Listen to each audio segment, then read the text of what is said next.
Hey everyone, and welcome to our next episode of Spotlight North Carolina Cooperative Extension. I'm your host, Rebecca Benton. North Carolina Cooperative Extension is comprised of two land-grant universities, NC State University and NC State University. We are located in all 100 counties, including the Koala boundaries. Now today, I have with me returning guest, Meleah Evers. Meleah, thank you for being on the show today. Glad to be here. Now we are going to do a fun, festive fruit display, right? Yes. All right, so I am super excited. I think I put an extra F in there for us. You did. So tell our audience a little bit about what we're doing. Okay, so I just saw this idea and I thought it was super cute. You know, instead of having just a plain, fruit tree or not tray, you can have a fruit tree. So you can take the top of the pineapple, which you're probably going to trash anyway, and use it as part of your decoration on your fruit tray. And we'll actually coat it with a little powdered sugar so it looks like it snowed. Hopefully that'll stick on there. It won't melt in. Yeah. And then we're just going to display our fruit kind of around the tree on Oh, that'll be fun. Now, I think like you told me one time that pineapples are in season during like the winter season. Is that right? Or you're not sure? I'm not sure. It seems like they were on sale at the store because I know usually like when they have things on sale, they're usually in season. For some reason. I might be wrong. I really don't know. I have to look that up. We'll have to look that one up. But this is, super simple. I do have several different varieties of fruit in here that we're going to put on our tray. So you can really make it as simple or as, complex as you really want to. Because when I saw it displayed, they just had green grapes, strawberries, and the pineapple stars. Okay. And it looks like you've got maybe some green grapes, some red grapes. I've got blueberries and some strawberries. And we have the pineapple. And we have our pineapple. Okay. So ours is going to be really colorful. All right, so let's get this started. All right, so let's see how we can do with cutting this pineapple. So I'm just going to barely cut the top off here. My knife will cut. Of course, it wants to be difficult. Well, you might have to go down a little bit. Sometimes, can you pop the top off like that, or do you actually need part of that? I probably could. Yeah, because a lot of times I'll take that thing and I'll just like, No, don't do it like that. I might need you to. That looks like a really fresh pineapple. It is a really fresh one. Okay, let's see. Yeah, that's not. And we're definitely going to have to use a knife on this. Yeah, I went for that one because my Hulk woman is not working right now. The top was pretty. Yeah. So if it is a little more ripe, then it is going to be a little bit easier. Look at there. It is going to be a little bit easier to work with. So this I will kind of pull off. Okay. So we can have the top of our Christmas tree. Okay. And if you want to root the pineapple and grow this, you'd have to move it indoors in the wintertime. But the next year, I think it is, you would have an actual pineapple. You could pull off. You can pull these off and root it in some water. Oh, cool. Yeah. So we're just going to put that down on our plate. Hopefully it'll stand up. Look there. It is standing. It is standing for now. You are impressing me. Oh, good. So I'm going to put a toothpick. We might have to do another, but we'll see. And I do realize that you do not eat the core of the pineapple. So when I cut this star is not really intended for us to eat. Okay, so this is more for This is just for decoration for the top. I do realize that. So hopefully this cookie cutter will go down in here and give us our star to go on top of our Christmas tree. Hopefully I won't break it. If we do, we'll just cut it. it. Yeah, we can probably use that knife to cut one up if we needed to. Yeah. There you go. Yeah, not the prettiest. Let's see if I can fit this back on here and finish kind of shaping it up. You could probably shave it up a little bit with a knife if you needed to. Oh, yeah. If you're having the same problem that we're having. Yeah. Yeah. A little bit of fuzz on the edge. It's a fuzzy star, so we're just going to call that starlight for our star. So our background. Here. Let's see if we can kind of mesh that down a little bit. and then place our star on the top of our Christmas tree here. Pineapple tree. Okay. Looks like a pineapple tree. Yeah. Probably use this in the summer too. Oh, probably so. Gosh, that would be really cute display.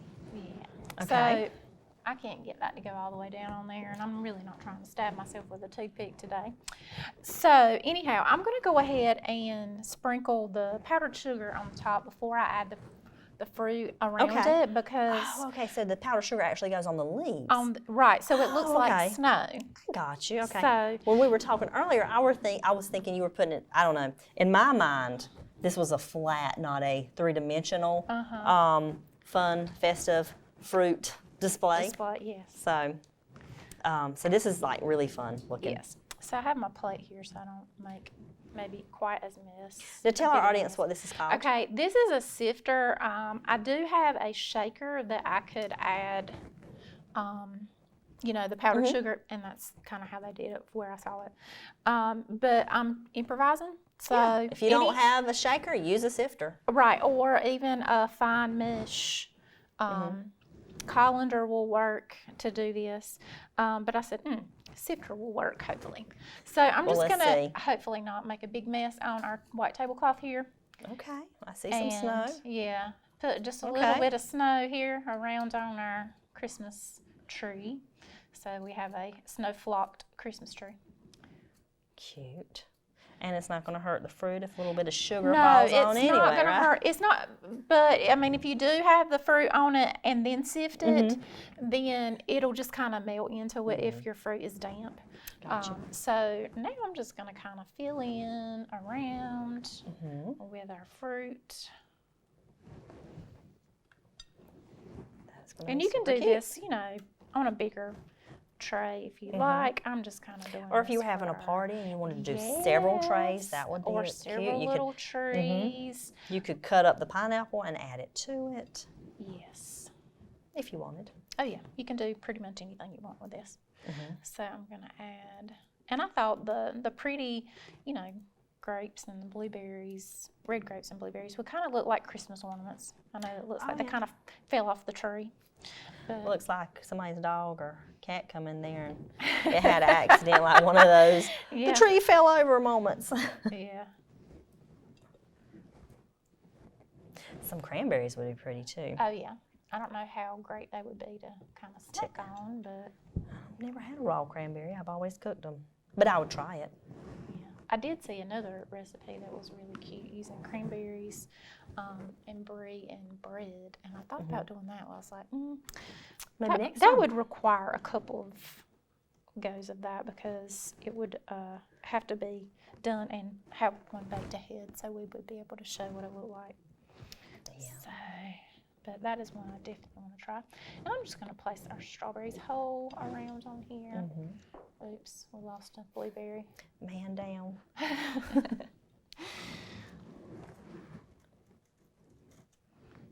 So, like I said, you can pretty cute. much do this with any kind of fruit that you like. A lot of people like to do like charcuterie boards now. So you could even do this, on a bigger tray and do your other meats and cheeses and olives and savory things. Oh yeah. How are we Never looking thought on about this that. side? It's pretty good. I can twist it and you can see if you got any empty spots you need to fill. Yeah. Let's see. Throw some color in here. There you go. That's super easy. Or you've made it look super easy to me. It is pretty easy. I mean, I think, the hardest thing here was, getting our pineapple top off because, like I said, it was a pretty fresh pineapple, so it is a little harder to kind of manipulate, but I wanted to have that to, for the pretty green top. Right, Because right. the riper ones were starting to turn brown a little bit. So, I mean, you can take this where I cut the star out And add it to it. Yeah. You'll wanna Would you cut take the peeling away the or? peeling off? Yeah. So you're not eating that. Right, So right. maybe I can do this without cutting myself here. Yeah. We can do some little Okay. shapes here. Yeah, if I had a much bigger pineapple and a smaller Yeah, you can make a huge tray with that. cookie cutter, you could probably cut more stars out, but I don't have a different sized one, so we'll just cut these in kind of a diamond shape because that's kind of what we got going on here. That'll work. Yeah. That'll work. This looks really yummy. Yeah, can't wait to try this one. Gonna get our fruit in today. Absolutely. Now, speaking of fruits, so we know fruits are full of vitamins and nutrients. So tell our audience a little bit about what would be here in those vitamins and nutrients that they may be seeking for. Well, you know, vitamin C definitely is in a lot of our fruits, which is, you know, really good for helping keep us well and our immune system. So you really want to have lots of vitamin C, especially in the winter months. And, you know, citrus and stuff like that is pretty plentiful in the winter. I do know that. That's in season. So, Right, like your apples are fall, your oranges are winter, or around now, apples, December. fall. So anyway, that's pretty simple. But yeah, blueberries kind of are the superpower of fruit. You want to get lots of different colors because that's going to give you different vitamins and minerals. So that's kind of why they say, you know, eat the rainbow. So we've got a really cute, colorful fruit display here. So you can get lots of those vitamins and minerals and phytochemicals that are really important to help keep you healthy and your immune system boosted. So. And I was thinking, because you and I have talked about your Dining with Diabetes classes as well. Yes. And this would be a great recipe because, you know, folks with diabetes may have a hard time eating things that we traditionally like to make around the holidays. Right. And so this would be something they could enjoy. Right. This would be something moderation. that pretty easy that they should be able to enjoy and kind of make fruit your dessert. You know, make it healthy so it's easy and you know, maybe don't have so much of it because it might, you know, affect blood sugars depending on what the fruit is. But berries typically, like strawberries, typically tend to be pretty good about not raising your blood sugar as much, and probably the blueberries as well. So. Now tell our audience a little bit about what you do at Cooperative Extension. I do lots of different things, but one of them is teaching nutrition and physical activity to senior adults as well as preschool age children. We talk about the Color Me Healthy program. I'm actually here at Southeastern doing that program with the kids. And I go in and they have a taste test and try different fruits and vegetables. And actually the youngest group that I work with, the 2-year-olds, probably have been better about trying different fruits and vegetables. I mean, sugar snap peas, broccoli with no dip. They're trying these things, the spinach leaves, so they're trying these things. And we also don't want to influence their taste by telling them maybe a vegetable or a fruit isn't good, because it's harder to change those habits as your children get older, and you know, as you become an adult and even a senior adult. You want to make sure that you have a variety in your diet so you can be healthier, live longer. Yep. When I was doing nutrition, I always told my classes, don't yuck somebody's yum. That's right. And and I also encourage them to take a no thank you bite and make the decision on their own. Don't think about what their friend thought about it, but do you like it? Right. Because we're all individual and we're going to think differently and enjoy things differently. Right. So. And another thing I do at Cooperative Extension is teaching food safety courses for restaurant managers, cafeteria managers. And I'll surely be starting one of those this evening. So I know you're excited. Yes, about that's one of my favorites. If somebody's coming in to do your food safety management classes, what should they expect, the duration, and what kind of time commitment would it be for them? It's a pretty extensive curriculum, 12 hours for the class portion, and then the exam is the 2-hour exam, but it'll probably be like 3 hours total, getting everybody.